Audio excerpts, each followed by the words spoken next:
aqueles que estão acima dele. Ele tem a capacidade de liderar aqueles que estão sobre eles. Por exemplo, dentro de casa, você é um adolescente, você está na comunidade, você está na igreja, e você tem na tua casa um pai que de repente, vou pegar um exemplo, o pai é alcoólatra, ele tem muitas dificuldades, a tua casa é muito problemática, e de repente esse jovem começa a participar da comunidade, e ele agora se torna um líder dentro de casa, e ele começa a liderar aquele que está sobre ele, e ele, um dia o pai dele entra na igreja, e o pai dele recebe Jesus Cristo e é transformado, e tudo isso aconteceu porque aquele jovem adolescente, que estava debaixo da autoridade do seu pai, conseguiu liderar o seu pai e conduzir o seu pai para o bom caminho. O líder 360 graus, ele consegue, por exemplo, numa empresa, ele consegue conduzir e liderar aqueles que estão sobre ele, seu chefe, seu diretor, tudo e tal, é o dono da empresa. Pela maneira que ele age, pela capacidade que ele tem de liderança, ele consegue conduzir todas essas pessoas. O líder 360 graus, ele lidera os que estão acima, mas ele também lidera os seus pares, aqueles que estão no mesmo nível dele, os seus colegas. Por exemplo, pegando o mesmo caso daquele jovem, na casa dele, que ele levou o pai dele para Jesus, aquele mesmo jovem tinha um irmão que era problemático, um irmão que estava no mesmo nível dele de hierarquia dentro de casa, mas que ele conseguiu trazer esse irmão para Jesus também. O líder 360 graus é aquele que lidera os que estão acima dele, e é aquele que tem a capacidade de liderar também os seus pares, aqueles que estão no mesmo nível dele.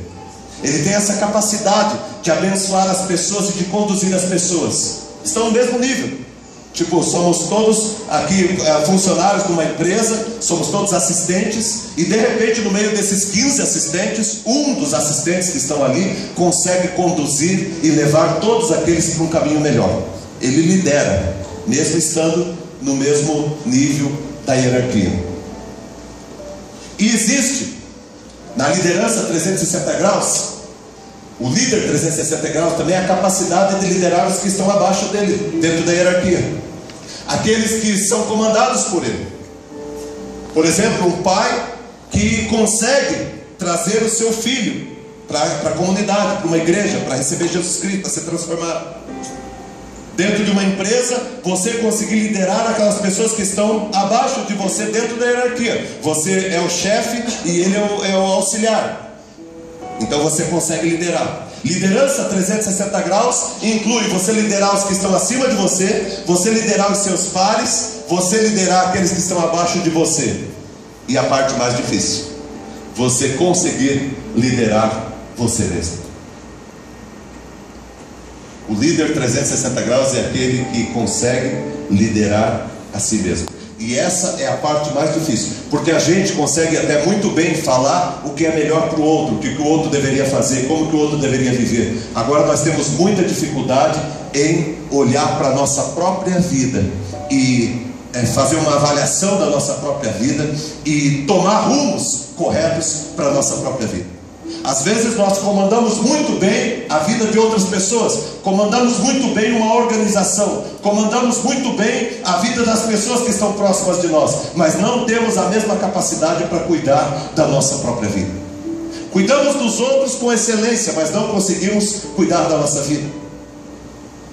Lideramos as pessoas que estão à nossa volta, mas não temos controle sobre a nossa vida. Somos levados por impulsos, somos conduzidos por sentimentos, por ressentimentos, por mágoas, por feridas, por coisas do passado. Não conseguimos assumir o controle da nossa vida e não conseguimos ter o controle da nossa própria história. E é sobre isso que a gente vai estar falando nas próximas semanas. Como que eu vou cuidar da minha vida e guiar a minha vida e dirigir a minha vida, como que eu vou conduzir a minha vida, como que eu vou liderar a minha própria vida, para que eu possa ser bênção nos lugares onde eu estou. E essa, irmãos, é uma das dificuldades maiores que nós temos. Das maiores dificuldades que o ser humano tem é sobre a sua autoliderança, o controle da sua vida. Por exemplo, a gente pega na questão, por exemplo, do regime, que a gente fala que vai fazer, que a gente sim, mas a gente não, a maioria das vezes as pessoas acabam não fazendo, não conseguindo fazer, não dá conta de fazer, se propõe a um monte de coisa, mas não consegue. É um exemplo. Às vezes a gente diz que vai mudar, diz que vai fazer diferente. Todo final do ano faz uma lista de um monte de coisa que vai fazer, que vai mudar, que precisa mudar na vida, mas não muda. Se eu pegar assim, nós pegamos uma relação, a gente pega um monte de coisa que a gente tem que fazer, um monte de coisa que é necessário a gente fazer na vida da gente. Só que se a gente olhar, tem um monte de coisa que a gente simplesmente não faz. Faz de conta que no dia a dia a gente finge, é aquela autossabotagem, né? É autossabotagem. A gente finge que está correndo demais e que não está dando tempo de cuidar da nossa própria vida. Não é isso que a gente fala às vezes para os outros? Estou correndo tanto que não estou tendo tempo de cuidar da minha própria vida. Está correndo errado. Está correndo a corrida errada. Você está correndo a corrida errada. Se você está correndo uma corrida que você não está cuidando da sua vida, você está correndo uma corrida errada. Gente, essa história de autoliderança não vem de hoje. Deixa eu mostrar para você aqui. Aliás, antes de eu mostrar, deixa eu então dizer para você o que seria autoliderança. Autoliderança são as atitudes que alguém desenvolve consigo mesmo. Atitudes que alguém desenvolve consigo mesmo. O que é ser um líder de uma organização, de uma instituição? É você ter atitudes que desenvolvem aquele grupo, que desenvolve aquele lugar onde você está, aquela organização. A autoliderança é você ter atitudes que desenvolvem a tua própria vida, que cuidam da tua própria vida e da tua própria história. E essa história, como eu disse, não é de hoje. Se a gente olha, por exemplo, para a palavra de Deus, olha aqui, olhem todos aqui, para ver o que Deus falou para o nosso colega Caim. Olha o que Deus falou para Caim, quando Deus percebeu que algumas coisas estavam acontecendo no seu coração. Olha o alerta que Deus deu para Caim. Deus está falando com Caim. Eis que o pecado está batendo em tua porta. O pecado está batendo na tua porta. O seu desejo será contra ti. E aí Deus diz algo para ele que é importantíssimo. Cumpre a ti dominar. Deus diz para Caim: olha, o pecado está batendo na tua porta. Você está prestes a fazer uma coisa muito errada. Você está prestes a acabar com a tua história. Você está prestes a fazer algo que vai te marcar por toda a tua vida. E esse desejo que você está sentindo vai ser contra você.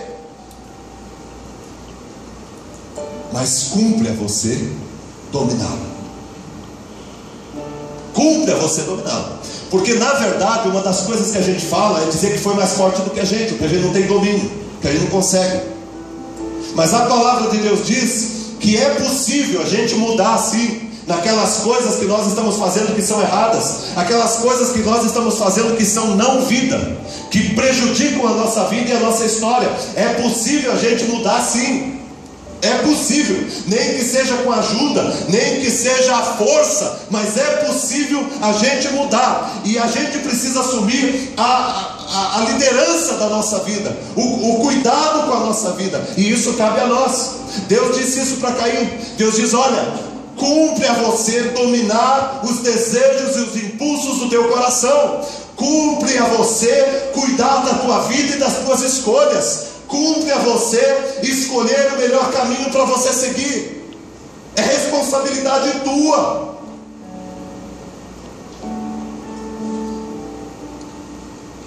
E a gente aprende algumas coisas que são muito importantes a respeito de nós seres humanos, quando a gente vai pensar sobre autoliderança. Eu vou falar sobre 3 hoje, tá?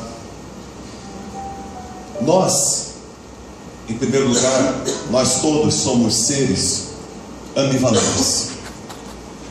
Nós todos somos seres ambivalentes. Pastor, o que significa ser ambivalente? O senhor está falando que eu sou ambivalente. O que significa ser ambivalente? Ambivalente é esse sentimento duplo que nós temos. Essa coisa que nós temos do bem e do mal. Essa coisa que nós temos dentro de nós de amar e odiar ao mesmo tempo. Essa coisa que nós trazemos dentro de nós, que é duplo, sabe? A gente, ao mesmo tempo que a gente é gente boa, ao mesmo tempo que nós queremos o melhor, que nós queremos ajudar, que nós queremos nos empenhar, que nós queremos fazer o melhor, nós estamos com maldade no coração, estamos fazendo o pior, estamos odiando, estamos querendo o pior para as outras pessoas. Nós somos seres complexos, nós somos ambivalentes. Não sei se você vê você dessa maneira, mas eu vejo às vezes sentimentos pairando dentro de mim, querendo assumir o controle da minha vida, sentimentos que eu não quero, mas que eles ficam circulando a gente. Uma pessoa, por exemplo, ela é capaz de tratar um amigo dela com maior carinho, com maior amor, com maior respeito, abrir até a porta para ele ou para ela entrar no carro, e com maior respeito tratar no local de trabalho, e chegar em casa ser um bruto, ser um monstro com a sua esposa ou com o seu esposo. Isso é ambivalência. Pessoa ser uma pessoa boa, ser uma pessoa que ajuda algumas pessoas, uma pessoa que estende as mãos, mas por outro lado, ela faz um monte de coisa que não condiz com aquela atitude que ela teve anteriormente. Sabe essa coisa da gente andar, às vezes, com aquele rancor, aquele ressentimento, aquela mágoa, aquele ódio, que parece que quer tomar conta da gente? Nós temos sentimentos bons, temos desejos bons no nosso coração, mas temos que ser sinceros, irmãos, que muitas vezes passa pelo nosso coração e pela nossa vida desejos que são ruins, pensamentos que são ruins. Nós somos complexos. E para que nós sejamos tratados e para que a gente possa autoliderar a nossa vida, conduzir a nossa vida, nós precisamos entender como somos. E nós somos assim. Você tem sentimentos que passam por você que às vezes você fala: meu Deus, eu nem pensei que esse sentimento ia passar dentro do meu coração. Às vezes no trânsito, às vezes em casa, às vezes no teu local de trabalho, às vezes com a família, às vezes com alguém da tua própria família, aquela coisa que passa, aquela raiva, aquele ódio de fazer alguma coisa que você diz: meu, será que eu ia ter coragem de fazer isso? Essa coisa passou dentro do meu coração. Todos nós temos potenciais e limitações dentro de nós. Você tem potenciais incríveis para fazer coisas extraordinárias, mas também temos limitações. Temos limitações que são profundas. Quero dizer para você o seguinte: volte e meia, nós somos agredidos, surpreendidos ou afligidos por pensamentos contraditórios e simultâneos.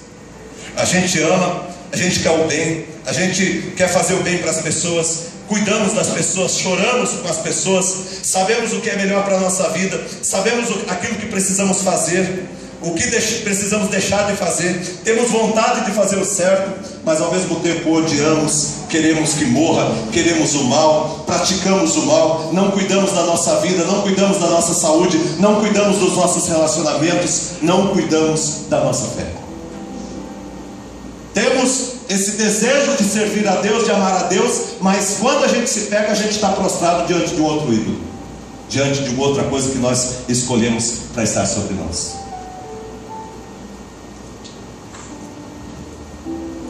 Quero dizer para você que está aqui hoje, que Deus quer cuidar e tratar a gente.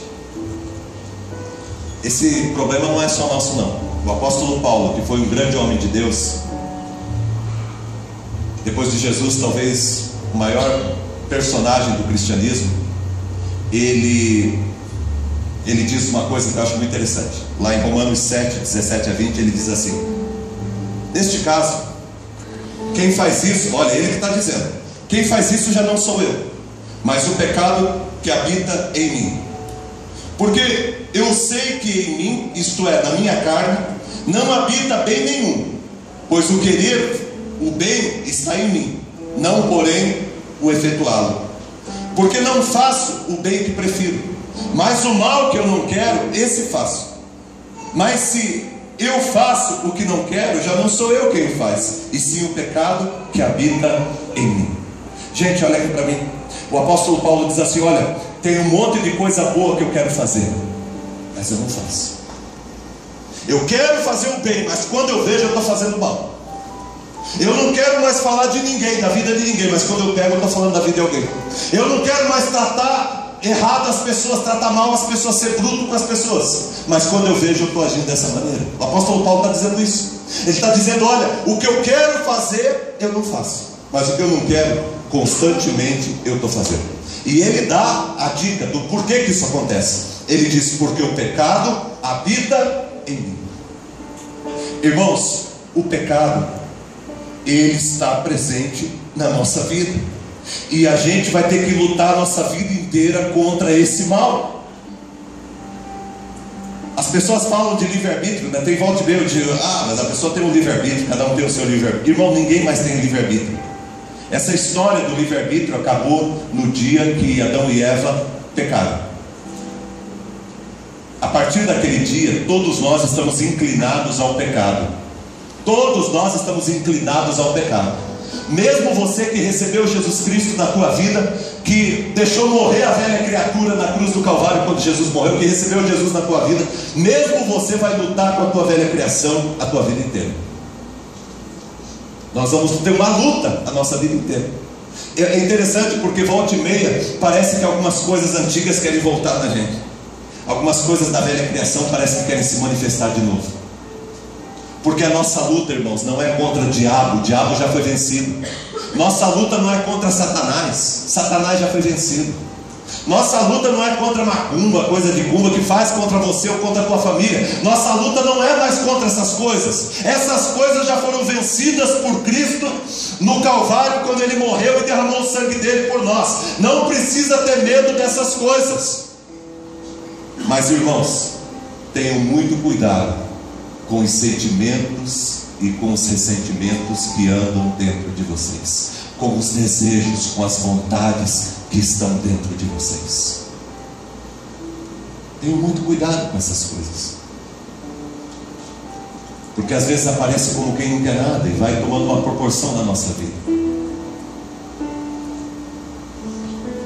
Portanto, a autoliderança pressupõe uma viagem para dentro de si, com a finalidade de conhecermos os nossos potenciais e encararmos as nossas limitações. Então, o que eu quero dizer primeiro? Nós somos seres ambivalentes. Nós temos coisas boas e coisas não tão boas dentro da gente, dentro da nossa alma. E a primeira atitude que nós temos que ter é reconhecer isso. Reconhecer isso dentro de nós. Olhar para a nossa vida com seriedade. Isso tem a ver até com o segundo ponto, porque, em segundo lugar, eu quero dizer para você que nós somos seres resistentes. Nós somos ambivalentes, complexos, mas nós somos também resistentes.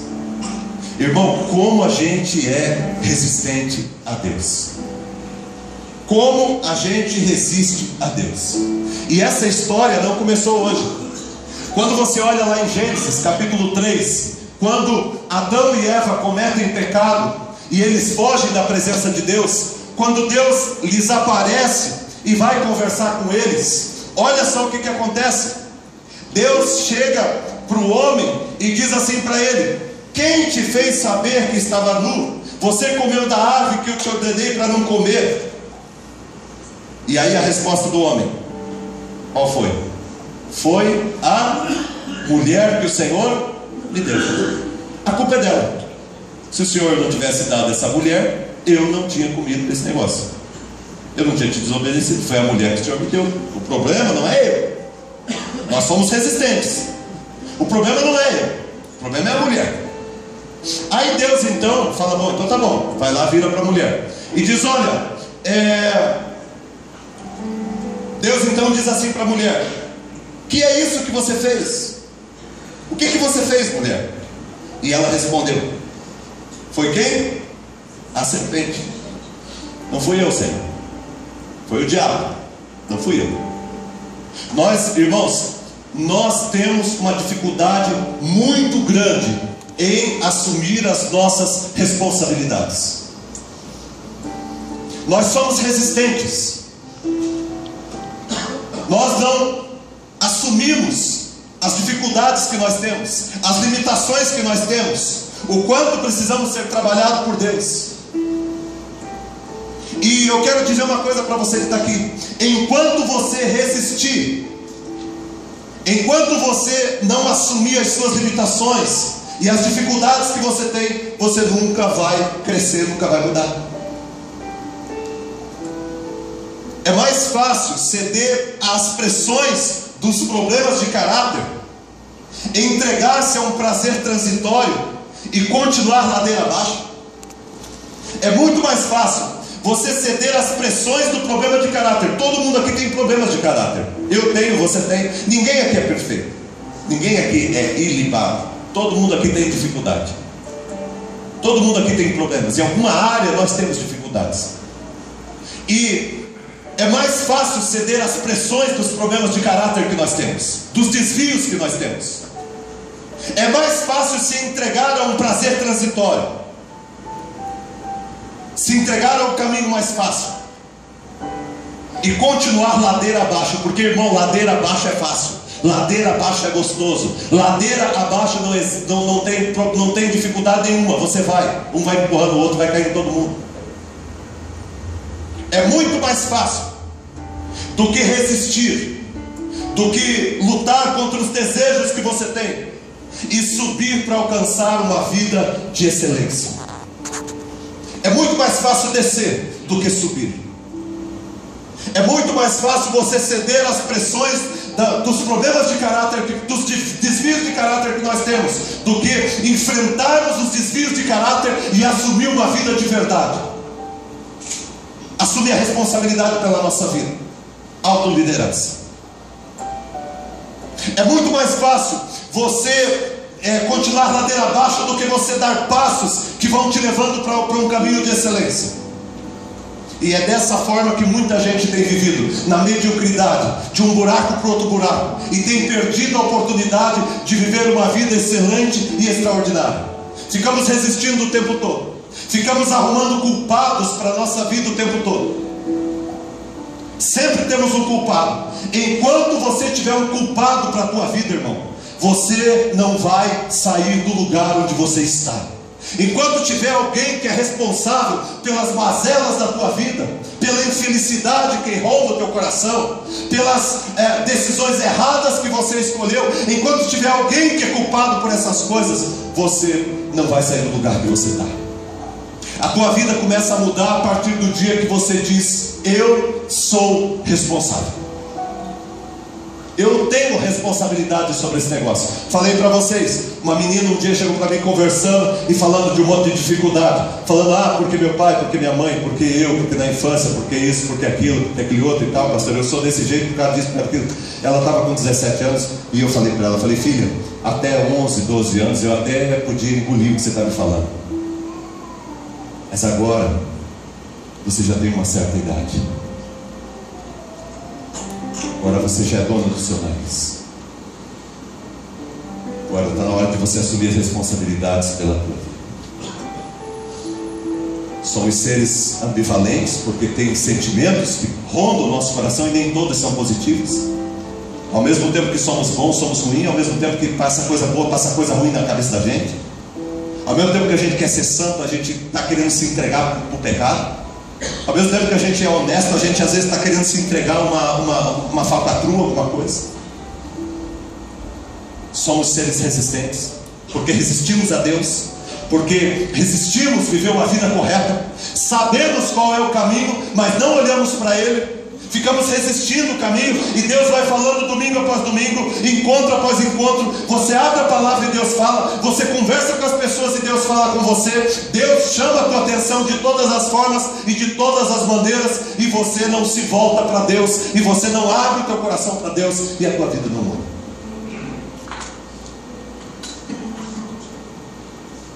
Todas as vezes que você achar um culpado para os desastres da sua vida, você perderá a oportunidade de aprender, de crescer e de mudar.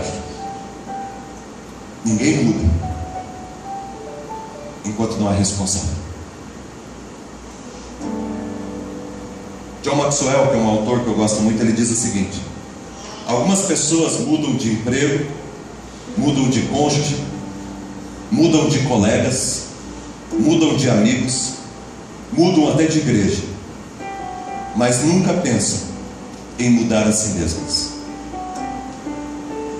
Mudam até de cidade para tentar fugir dos problemas, mas não mudam a si mesmas.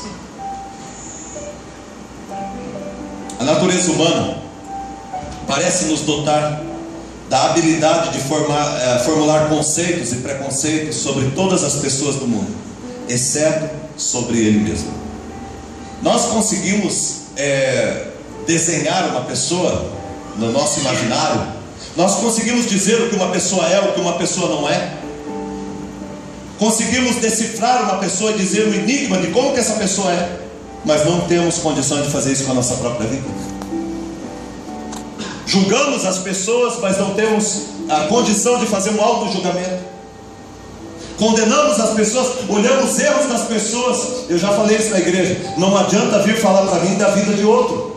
Volta e meia, parece alguém, a maioria das vezes não é nem da igreja. Ah, pastor, mas eu conheço uma ovelhinha sua, e sabe o que eu fiquei sabendo? Eu não quero saber. Não vem falar para mim que eu não quero. Primeiro, você já ligou para a pessoa, já conversou com ela sobre esse assunto, já orou com ela? Não vem contar para mim, isso é fofoca, isso é coisa do diabo, isso é coisa do cão. Não vem contar para mim. Se você não procurou a pessoa, não sentou, não orou com ela, não vem falar comigo. Primeiro procura a pessoa, ora com ela, se ela se arrepender, acabou o assunto ali. Se ela não se arrepender, daí você procura o pastor ou um presbítero e vai na casa da pessoa para tentar consertar e ajudá-la, sem ninguém ficar sabendo. Sabe, a gente às vezes faz uma avaliação do outro, mas a gente não consegue fazer uma avaliação da gente mesmo. De quem nós somos, de fato. Porque nós somos resistentes. Nós somos ambivalentes, nós somos resistentes. Portanto, em segundo lugar, autoliderança, olha aqui para mim, pressupõe a responsabilidade de reconhecermos os nossos potenciais e enfrentarmos as nossas limitações. Precisamos enfrentar as nossas limitações. Achei interessante, o Mário Sérgio Cortella é um filósofo. Ele estava dando uma entrevista na CBN na sexta-feira, e ele contou uma história de um prefeito de São Borges, na época do Getúlio Vargas. Naquela época, as cidades de fronteira, os prefeitos, eles eram escolhidos pelo presidente da República. E esse camarada era muito amigo do Getúlio Vargas, e o Getúlio Vargas escolheu ele para ser prefeito. E essa carta que ele mandou para Getúlio Vargas, esse prefeito que morava lá, ele mandou uma carta para Getúlio Vargas, está lá no museu. E essa carta dizia o seguinte: Getúlio, aqui é o teu amigo da cidade que você nasceu. Eu estou mandando uma carta para você, é o seguinte, porque todo homem tem um preço, e os caras aqui já estão quase chegando no meu. Então você me ajuda. Tipo assim, eu estou chegando no meu limite, eu preciso de ajuda, estou precisando da tua ajuda. Aquele cara lá, ele estava reconhecendo os limites dele dentro daquela situação. Nós precisamos, irmãos, saber quais são as nossas limitações, quais são as nossas dificuldades. Eu lembrei quarta-feira de uma história do Abraham Lincoln, que foi um presidente, e ele estava num período de guerra, e ele estava na sala dele e de repente bateu na porta, abriu, era o chefe do exército dele, e o cara estava com o olho desse tamanho, arregalado, assustado. E aí o Getúlio Vargas, o Abraham Lincoln falou assim para ele: o que aconteceu? Aí ele disse assim: olha, só vou te dizer uma coisa, tomara que Deus esteja do nosso lado. Aí o Abraham Lincoln falou para ele: não, tomara que nós estejamos do lado de Deus. Uma outra coisa que eu lembrei esses dias é de uma oração que foi feita por uma pessoa há muito tempo atrás. Eu nunca esqueci de uma frase que ela disse. Ela disse assim na oração dela: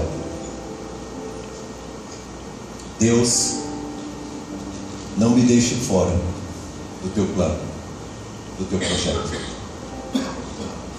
Não me deixe fora do teu plano e do teu projeto. Irmãos, não sejam resistentes a Deus.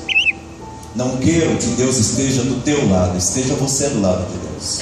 Se volte para Deus, coloque o teu coração diante de Deus.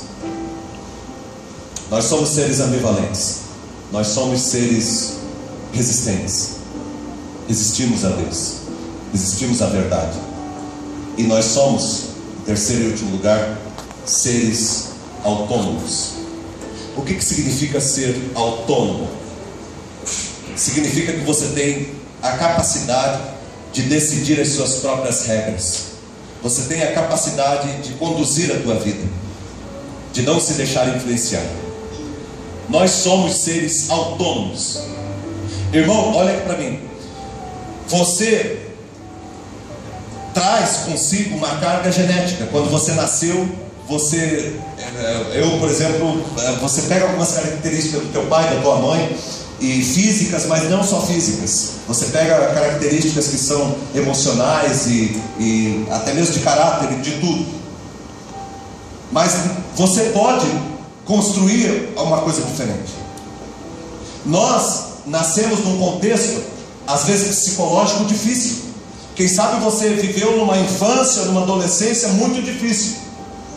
Você passou por muitas perdas, por muitas dificuldades, por muitas histórias desagradáveis. Mas isso não é a última palavra sobre a tua vida. Você não precisa se tornar um monstro, porque a vida teve muitos monstros que se levantaram contra você. Você é autônomo, você pode tomar decisão pela tua própria vida, você pode mudar, você pode construir uma história. Nós nascemos num contexto social, né, do nosso país, cultural. Mas nós não precisamos ser como o soldadinho de chumbo, todo mundo parecido. Cada um toma a decisão pela sua própria vida. Nós somos seres autônomos. O que isso significa, pastor? Significa que você conduz a tua vida, você dirige a tua vida, você autolidera a tua própria vida. Olha o que diz a palavra de Deus. Antes, só uma frase: possuímos a capacidade de decidir nossas próprias regras de conduta. Não precisamos nos deixar influenciar ou conduzir. Olha o que diz Gálatas 5, 22 e 23, falando a respeito do fruto do Espírito. O fruto do Espírito é amor, alegria, paz, longanimidade, benignidade, bondade, fidelidade, mansidão e domínio próprio. Eu fui procurar a palavra grega lá, a palavra que traduzia isso aqui, e é uma frase. Na verdade, eu não trouxe colocar aí, que não tem sentido. Mas o significado da frase é esse: ter o eu sob controle. Quando a palavra de Deus diz que o fruto do Espírito é domínio próprio, significa que eu e você recebemos a capacidade de controlarmos e de cuidarmos da nossa própria vida. Nós não somos passivos. Nós temos a capacidade de construir a nossa vida, de construir a nossa história. E aqui eu quero dizer o seguinte para vocês que estão aqui, todos que estão aqui: você constrói a tua própria história. É muito ruim a gente depender do SUS, do sistema de saúde do nosso país. Está muito difícil, está cada dia mais difícil. Mas nós podemos trabalhar, lutar para poder ter um plano de saúde, para cuidar da nossa família. É possível isso, irmão. É possível. Você que está aqui, adolescentes, pelo amor de Deus, olha para mim aqui. Adolescentes, vão estudar, pelo amor de Deus. E pai e mãe que está aqui, não admita que o teu filho tire nota vermelha. É inadmissível. É coisa para baixar a calça dele e contar até 10. Porque é inadmissível que uma criança que só tem a responsabilidade de estudar não tire uma nota que seja digna. É inadmissível. A não ser que ele tenha algum problema, que daí precisa de um psicólogo, precisa de um pedagogo, alguma coisa, daí tudo bem.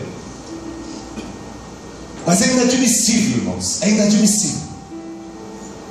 Tem que estudar, tem que estudar, tem que estudar,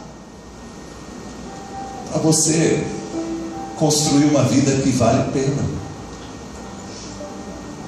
Você que está aqui, que já tem um pouco mais de idade, às vezes não estudou antes porque não pôde, porque deu bobeira, mas agora tem que retomar a vida. É com mais dificuldade? É mais difícil? Mas você não vai desistir da vida. Vamos batalhar, vamos atrás.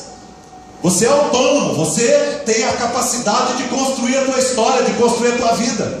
Você não precisa viver de lamentação, viver o tempo todo com as pessoas todas culpadas, e você vivendo uma vida miserável, e nada dá certo na minha vida e tal, e vai para uma igreja, vai para outra igreja, e pede oração, e pede, faz campanha, faz aquilo. Irmão, nós precisamos de algo além disso. Precisamos fazer a nossa parte. Precisamos cuidar da nossa vida.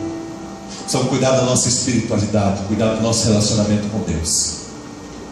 Você precisa assumir a posição da tua vida, assumir o controle da tua vida e dizer: não, eu vou fazer minha vida ser com excelência. Eu vou cuidar da minha vida e da minha história.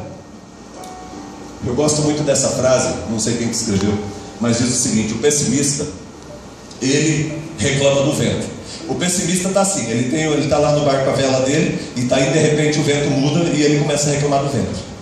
Mas comigo é sempre assim mesmo. Sempre que eu pego, o vento muda de posição mesmo. Eu estava indo tão bem, e agora o vento mudou de posição. E agora o que aconteceu? Minha vida é sempre assim, sempre difícil. Você conhece gente assim?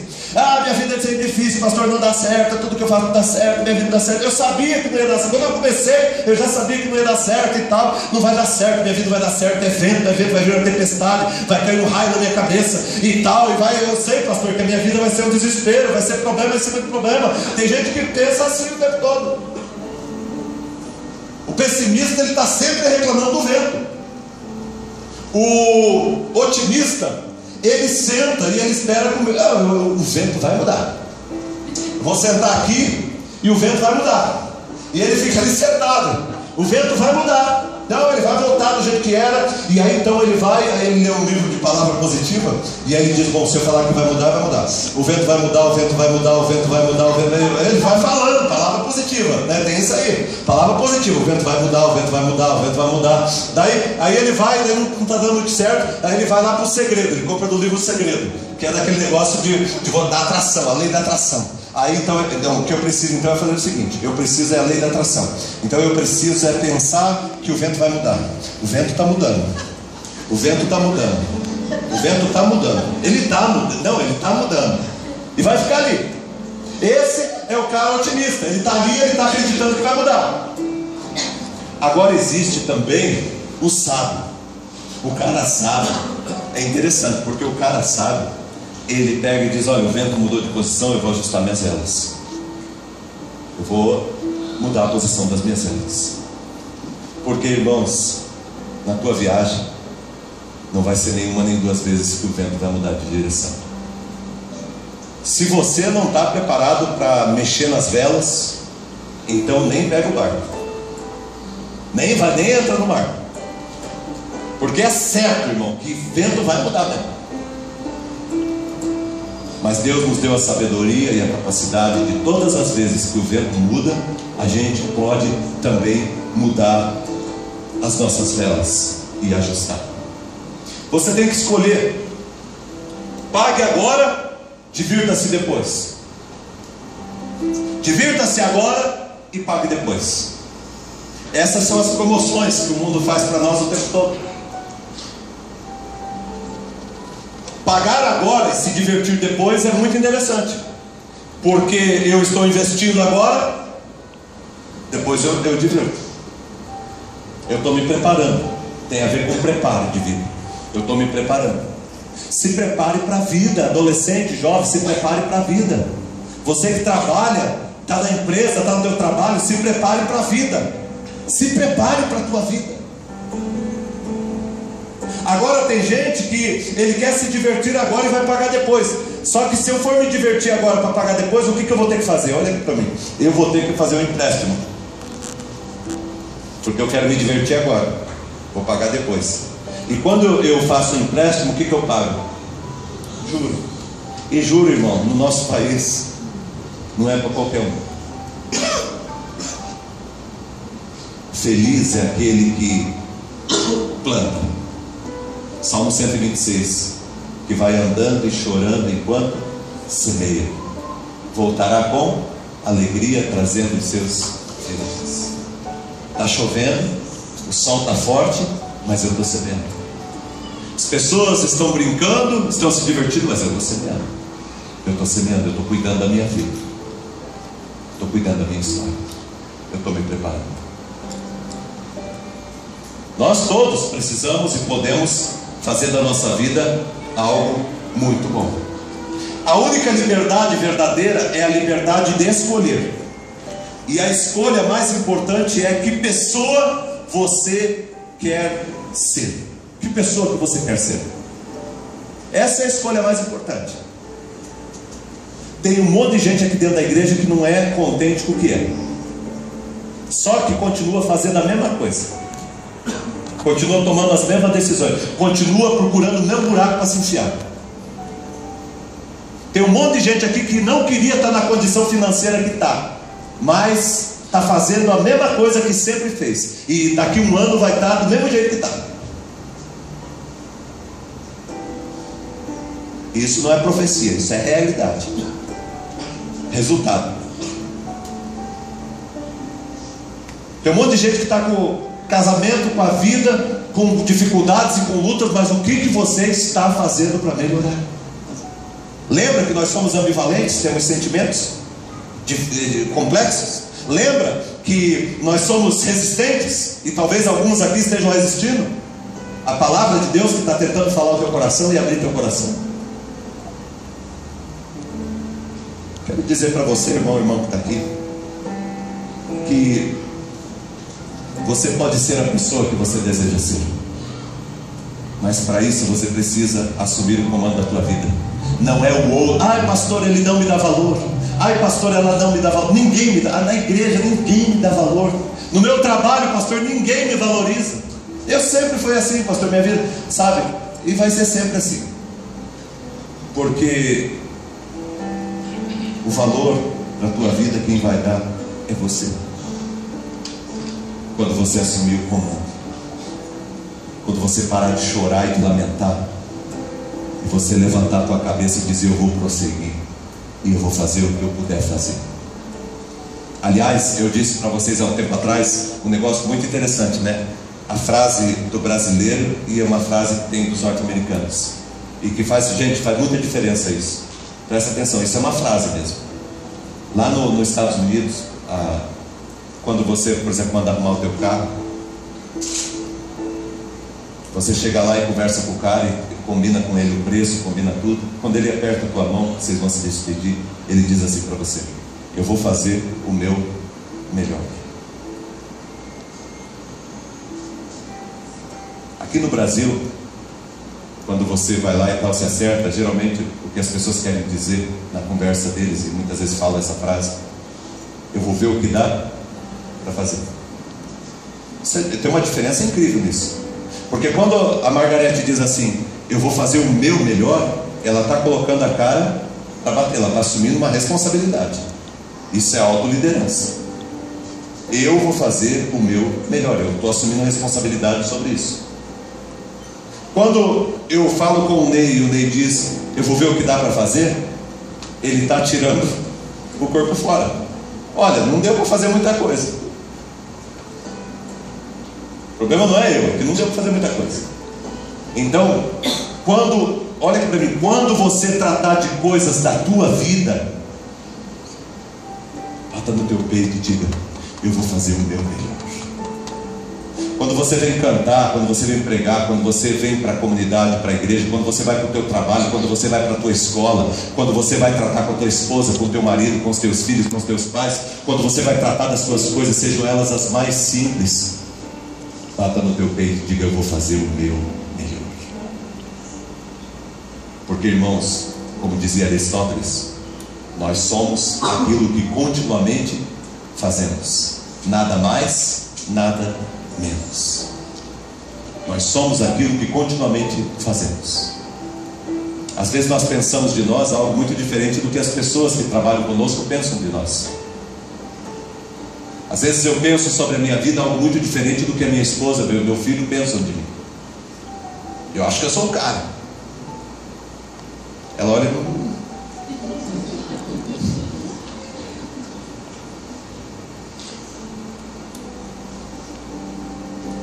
Tome cuidado da sua vida. Assuma o comando da sua vida. Leve a tua vida com responsabilidade. Encare a segunda-feira. Encare a terça-feira. Encare os problemas que você tem. Levanta a tua cabeça. Trabalhe questões da tua vida que precisam ser trabalhadas. Mude as coisas para se mudar. Assuma o controle. Ai, pastor, mas eu tenho um desejo, eu tenho um negócio incontrolável. Incontrolável nada, irmão. É safadeza nossa, é ser vergonhice. É verdade. Hoje eu trouxe a minha sogra para ele. É porque eu percebi que nos últimos dias estava meio sério, então eu falei, vou trazer a minha sogra para ali. Eu só estou preocupado que cada risada dela é 10 anos que eu prometi. Já deu 4.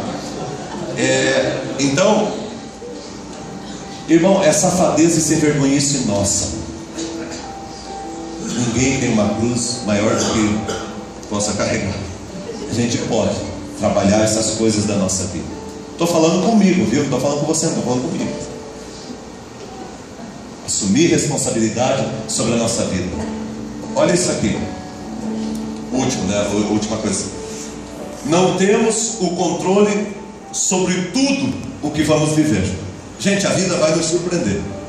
Tem hora que a gente está caminhando bem, as coisas estão indo, de repente acontece alguma coisa. Não é verdade? Não é assim?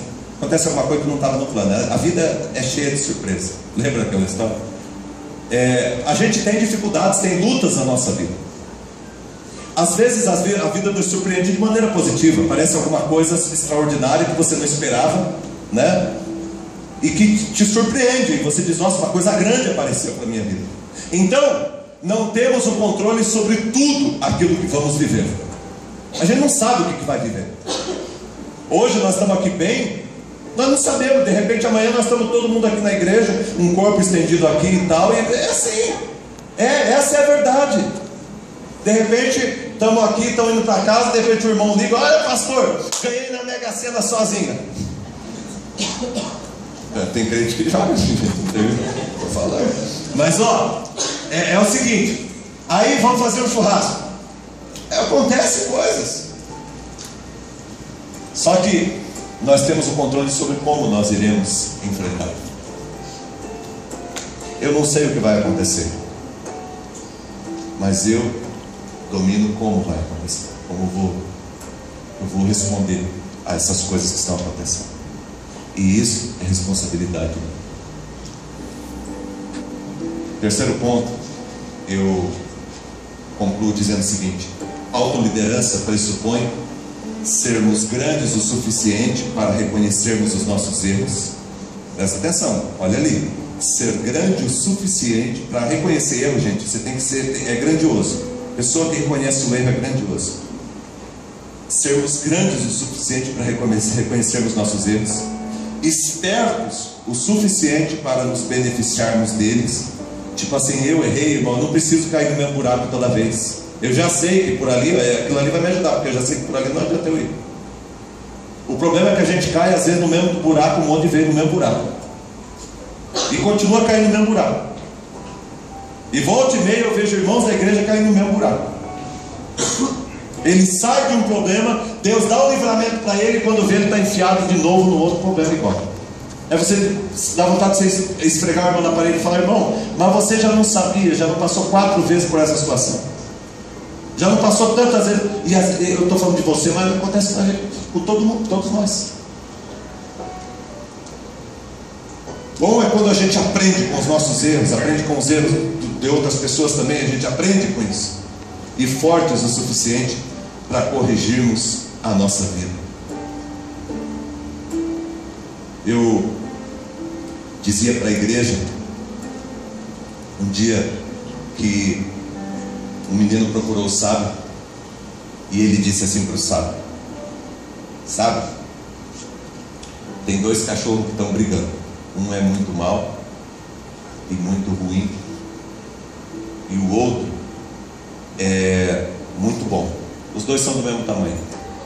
Quem que vai ganhar a briga? Porque o sábio estava falando que o bem sempre vence, né? O bem vence e tal. Aí ele falou, tá um cachorro mau e um cachorro bom estão brigando. Os 2 são do mesmo tamanho. Quem que vai vencer? E o sábio pensou um pouquinho e respondeu para ele: vence aquele que você alimenta. Aquele que você alimenta é o que vai vencer. Nós somos seres ambivalentes.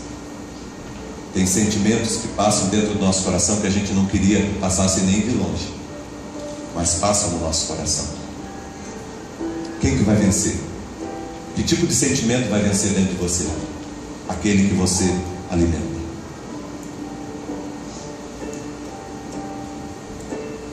Eu quero dizer para você hoje, igreja que está aqui, que Deus quer te abençoar, quer cuidar de você, quer tratar você. Mas nós precisamos fazer a nossa parte e assumir a nossa responsabilidade. Seja líder da tua vida. Lembra que eu falei? Quero terminar como comecei. Coloca aquela primeira imagem lá que eu coloquei, essa aqui. Liderança é conciliação. Como que a gente consegue conciliar esse monte de coisa que a gente tem dentro da gente? Esse monte de sentimento, esse monte de pensamento, como que a gente consegue fazer música com a nossa vida? Como que você consegue harmonizar a tua vida? Como que você consegue agregar a tua vida? Construir algo com a tua vida? Quando você se torna um maestro. Isso aqui tudo é tua vida. Aqui tem pessoas diferentes, tem instrumentos diferentes, tem tons e timbres diferentes, mas tudo isso aqui consegue ser algo muito positivo, porque tem alguém cuidando. Deus, Ele está falando com você hoje. Isso aqui é a tua vida. Isso aqui é a tua vida. Deus está dizendo para você: seja um maestro. Seja um maestro. Eu te darei capacidade. Eu vou potencializar você. Eu vou te dar as instruções. Mas seja o maestro da tua vida. O problema, irmãos, é que a gente deixa um monte de coisa estar aqui. Tem hora que o que está aqui são os desejos. Tem hora que o que está aqui na nossa vida são os pensamentos. Tem hora que o que está aqui na nossa vida são as marcas do passado. Tem hora que o que está aqui na nossa vida são as circunstâncias. E aí a gente não entende por que a nossa vida é tão complexa e a nossa vida é tão difícil de entender. É porque nós estamos sempre terceirizando uma responsabilidade que foi dada para nós. Por isso que Paulo, ele diz assim para Timóteo, quando ele escreve uma das cartas para Timóteo, ele diz assim: Timóteo, tem cuidado de ti mesmo. Tem cuidado de ti mesmo. E Deus diz hoje para mim e para você: tem cuidado de ti mesmo. Porque aonde você vai chegar amanhã tem a ver com a liderança e o governo que você exerce sobre a tua vida hoje. Não jogue tudo para Deus. Não jogue para Deus o que é responsabilidade tua. Não jogue para os outros o que é responsabilidade tua. Você pode ir muito além. Você pode melhorar muito. Escuta o que eu estou te dizendo. Você pode melhorar muito, mas muito. Você pode vencer teus vícios. Escuta o que eu estou falando. Você pode vencer teus vícios. Você pode vencer, olha aqui para mim, você pode vencer as dificuldades de caráter que você tem. Você pode, olha aqui para mim, você pode vencer as limitações que você tem. Erros que você cometeu, você pode vencer. Mas tudo depende de você dizer: eu vou cuidar da minha vida. Eu vou cuidar da minha vida. E vamos combinar assim: você cuida da sua vida e eu cuido da minha. Tá bom? É a melhor coisa. Você cuida da sua vida e quem está do lado ali cuida da dele. E assim a gente caminha. Se eu não puder te ajudar, ser uma pedra de tropeço na tua vida, que eu não vou ser. Mas a gente, como igreja, como comunidade, pode ser instrumento de Deus um na vida do outro. E todos crescermos juntos para a glória do Senhor. Vamos ficar em pé.